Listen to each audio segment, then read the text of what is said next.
In the district, overnight, the Trump administration has ordered more federal law enforcement patrols to begin in the nation's capital. This was the scene at Union Station around midnight, where Amtrak police were out in full force. Now, these officers, they're part of a larger federal push to crack down on what President Donald Trump calls escalating crime in D.C. and his threats to take control of the city. Good morning to you. I'm Allison Seymour. And I'm Annie Yu. The story could have wide-ranging impacts across the city, which is why we have team coverage for you this morning, reporting from every angle. Jess Arnold live outside the White House this morning with more on how we got here and what comes next. First, though, let's get to Kelly Vaughn. Kelly is live outside Union Station with details on the heightened police presence there. Kelly, good morning. Good morning. Yes, here at Union Station, they've got two of these Amtrak police vehicles posted on either side of the building. This is just part of that increased police presence that you're going to see throughout the city. They're saying they're focusing on high traffic areas and tourist zones for the most part. The White House says this is going to be a 7-day operation that could be extended if needed. Now, as far as what you're going to see out on the streets in D.C. today, the White House says these law enforcement officers are supposed to be highly visible, easily identifiable, and they're to be in marked vehicles. Now let's go over to Jess Arnold. She's going to give us a look at what all led up to this decision. Thanks, Kelly. Well, yeah, this is a story we have been tracking since Tuesday, but late last night, White House officials confirmed that federal law enforcement agencies would start deploying throughout the city around midnight. Now, this just gives us a look at what federalization of D.C. could look like under the Trump administration. But this all started with a post. President Trump posting to Truth Social on Tuesday that youth crime is out of control and the federal government might have to step in.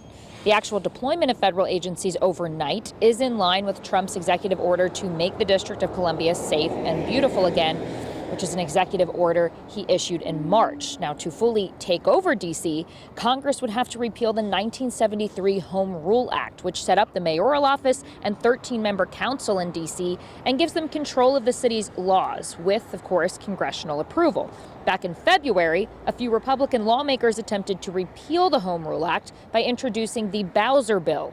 Other congressional members have attempted to limit D.C.'s autonomy since then through the introduction of legislative riders the past few months to prevent D.C. from exercising certain laws it has passed, like enforcing the no turn on red law. And just Wednesday, the president doubled down on the possibility of federal control of the district. The lawyers are already studying it. We have to run D.C. This has to be the best run place in the country, not the worst run place in the country. And it has so much potential, and we're going to take care of it.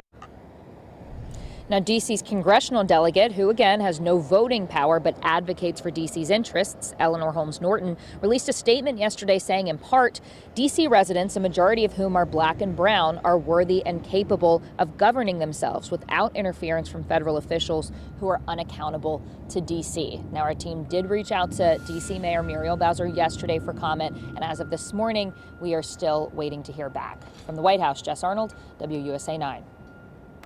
Thanks, Jess. 6:03 now. President Trump has repeatedly pointed to rising crime in the district as one of the big reasons for a federal takeover. But is that really the case? This morning, we're digging into the numbers here. Take a look. According to D.C. police, overall crime is down 7% this year. That's compared to last year.